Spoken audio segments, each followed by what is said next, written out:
Hey everybody, this is Robert from Black Belt Gaming. I thought I would make another entry into my advanced Dungeons & Dragons First Edition series. This series has been a way for me to go back into the books, uh, look over the rules again, see some rules that maybe I didn't fully understand or didn't use when I was a youngster playing. Also, a chance to sort of remember the good old days when I started to learn how to play and the way we played and share that with those of you that maybe grew up playing around the same time. Um, Another thing is, for some people who don't know much about Advanced Dungeons and Dragons First Edition and are curious, the series evidently has been helpful to some of those individuals as well, and I appreciate the messages that you've sent. Let's go back in time and talk about uh, an interesting rule that's in first edition AD&D that I don't feel that we were using all the time, but we did use from time to time, and it certainly gave the game a unique flavor. Um, it all started when we encountered a hill giant. Hill giants are commonly encountered, so you can probably imagine coming across one of these things in certain geographical areas, about maybe 65% chance to encounter one or more hill giants. So there's a really good chance that adventuring parties will encounter at least one of these sooner or later. Number of appearing. That's of course always up to the dungeon master, but typically it's from 1 to 10. A hill giant has an armor class of 4, so I guess in more recent editions we're talking about an armor class of 16 or so.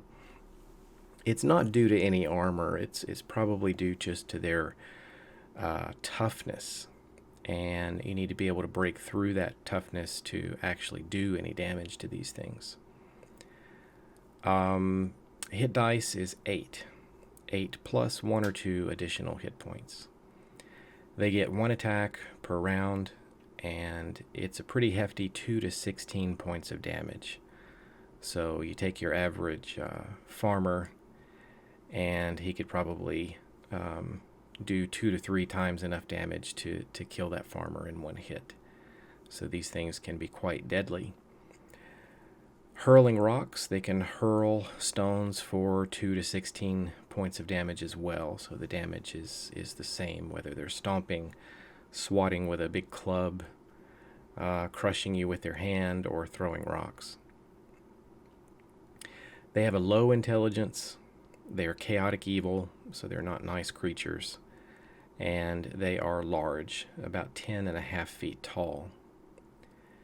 They tend to dwell in caves or similar underground habitations, and they often have extra creatures around as guards. So if you're heading towards a lair of a hill giant, you might encounter dire wolves, giant lizards, other ogres. It can depend. So the party I was with, again, I was one of the lower level characters in this group. We encountered a hill giant in the forest, and a combat encounter started, and it was just one giant. And one of my friends was on the front line, and I don't even remember who it was among my friends, but he got hit by the giant's club, and the dungeon master that was running the game was our really good DM, who could be brutal at times. But he described how the character was received a solid hit from the club. It swept him up off of his feet, sent him flying back, slamming his back into a nearby tree, and he sort of slid down and was stunned from the blow. Right at that moment, after we had that image in our mind, the dungeon master started referencing something, either in the book or on his screen, and he started to run through with that player uh, any types of potions or other items like that that he might be carrying. And he was carrying a number of magic potions with him. And that brings me to the rule that I want to talk about today. Well, here it is. It's saving throw matrix for magical and non-magical items. This was what you would call a crushing blow.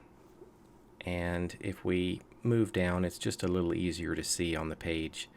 Attack forms, you can see about 11 listed here. And is it number 2? Number 2 is a crushing blow. What this means is that when the character receives a crushing blow, we can actually see the definition of what a crushing blow is. This is in the Dungeon Master's Guide, I think page 80. It could be a big fall, a fall from a high height, but it could also mean that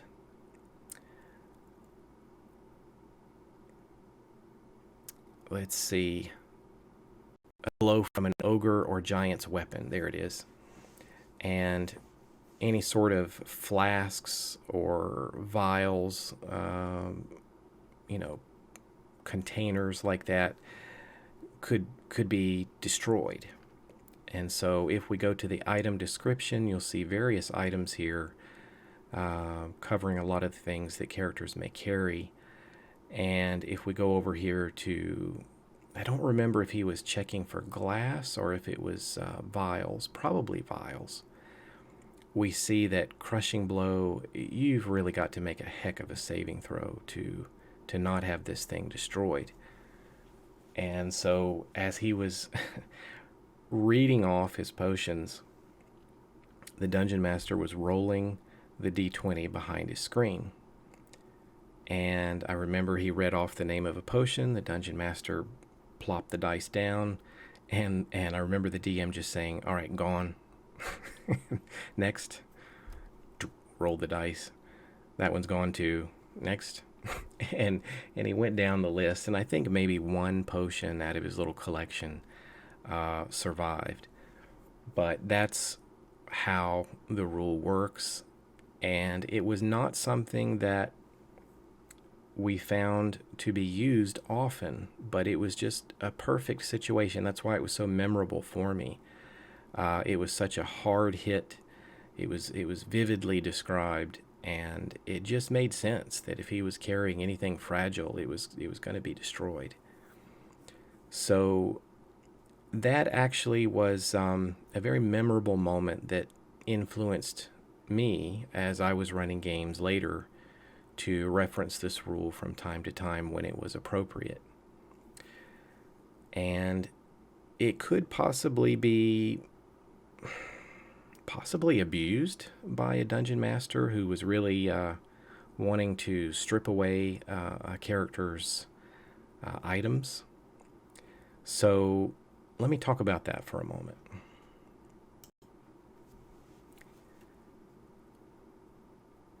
Magical items. Magical items do gain a bonus on these saving throws, but I need to refresh myself with this rule. We can see it here on the page.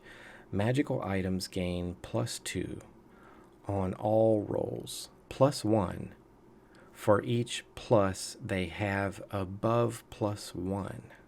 That's a little confusing to read, isn't it? So for example, a +1 item would get +2 on saving throws, okay? A +2 item would get +3 on saving throws. All right, so it's a little funky, but you get the idea.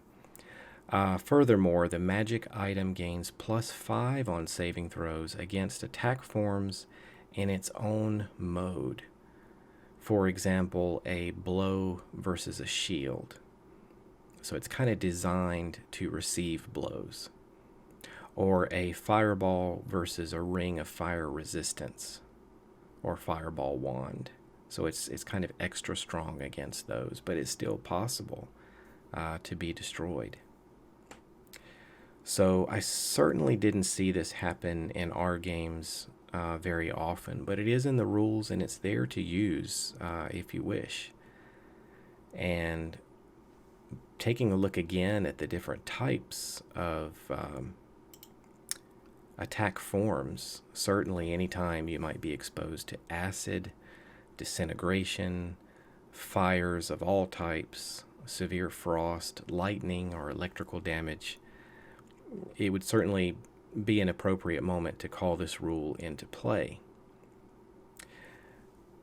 One time, and I meant to make a video around the time that someone sent me this message. It was a viewer who was talking to me about the series had inspired him to play advanced Dungeons and Dragons with his friends, and I believe he was talking to me about a player that had acquired a bunch of magical items and had become somewhat overpowered. And he was wondering if I had any advice. I don't remember any particular item that he referenced, but I felt like it was a number of things. And he just said that as a dungeon master, he was having a hard time really challenging the player. And he wondered if there was any advice that I had.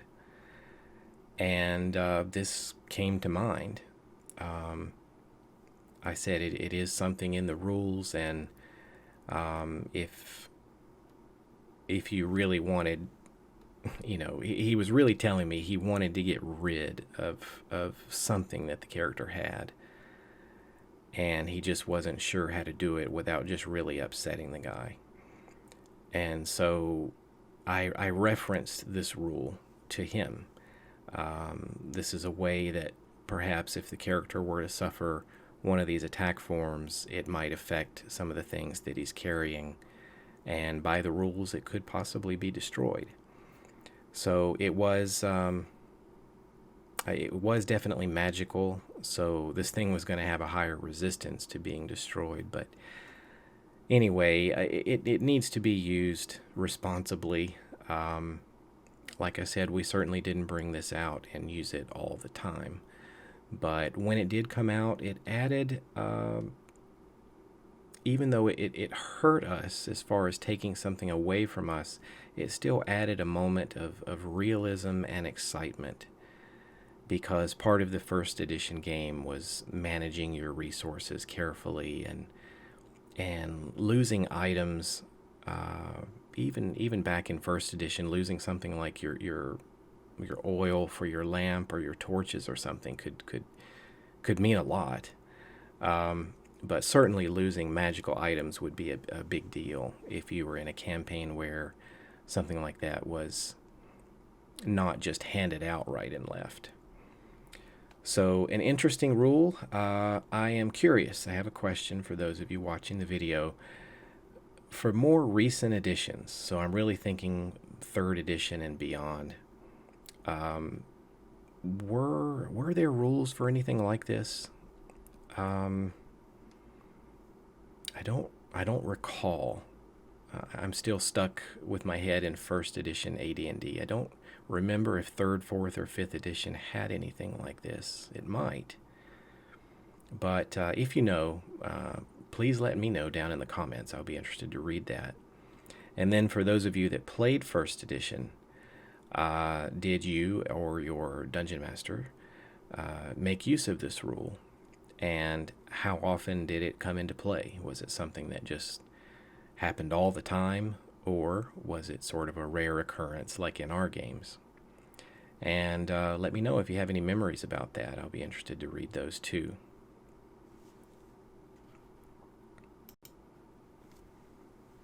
Well, I guess that'll wrap it up for today. Hill giants and item saving throws. Thanks for watching, and I'll catch you again later for some more AD&D 1st edition.